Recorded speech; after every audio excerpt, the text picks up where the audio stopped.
Assalamualaikum warahmatullahi wabarakatuh. Perkenalkan, nama saya Zumroh.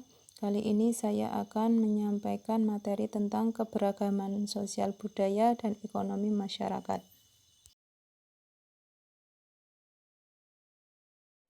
Apa yang dimaksud dengan keragaman sosial?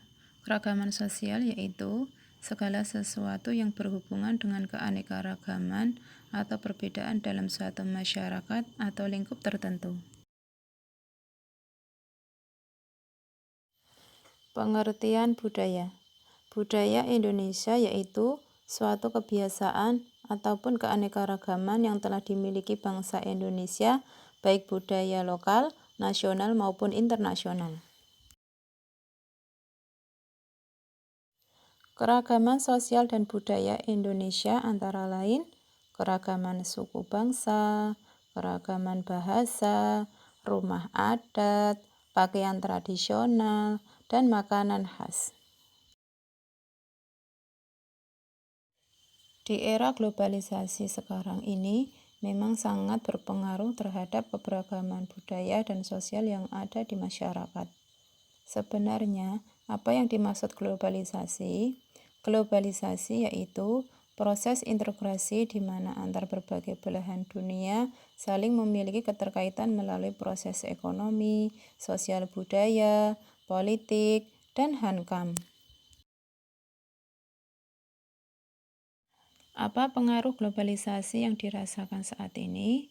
Adapun pengaruh globalisasi yang dapat dirasakan saat ini yaitu memiliki dampak positif dan juga dampak negatif. Dampak positifnya antara lain komunikasi yang semakin cepat dan mudah, meningkatnya taraf hidup dari masyarakat, dan mudahnya mendapatkan informasi dan ilmu pengetahuan. Sedangkan dampak negatifnya yaitu timbulnya sikap yang ala kebarat-baratan, munculnya sikap individualisme, dan budaya yang akan terkikis karena terpengaruh budaya asing.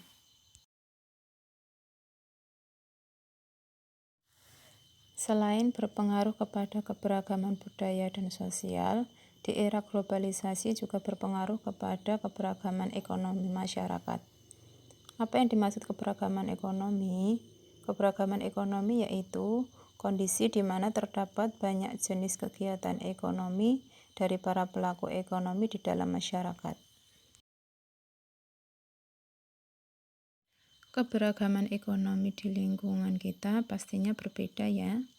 Contoh keberagaman ekonomi di lingkungan kita antara lain ada yang sebagai petani, peternak, guru, pedagang, dokter, dan lain-lain.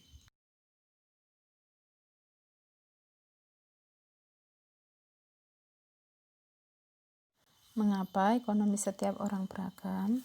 Karena pendapatan dan pekerjaan setiap orang tidak sama. Setiap orang mempunyai kebutuhan hidup dan pengeluaran yang berbeda-beda. Perbedaan pada setiap individu yang menjadikan keberagaman ekonomi. Maka dari itu, kita harus optimis untuk mendapatkan penghasilan yang kita butuhkan.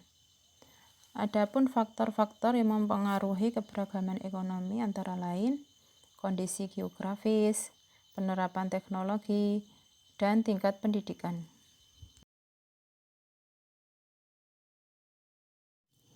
Adapun upaya untuk menghadapi era globalisasi dalam bidang ekonomi antara lain kita harus mencintai produk dalam negeri, memasukkan kemajuan teknologi dalam pembangunan, dan mendorong munculnya produk-produk kreatif dan inovatif dari masyarakat Indonesia itu sendiri.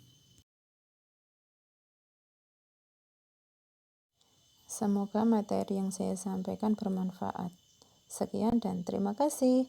Assalamualaikum warahmatullahi wabarakatuh.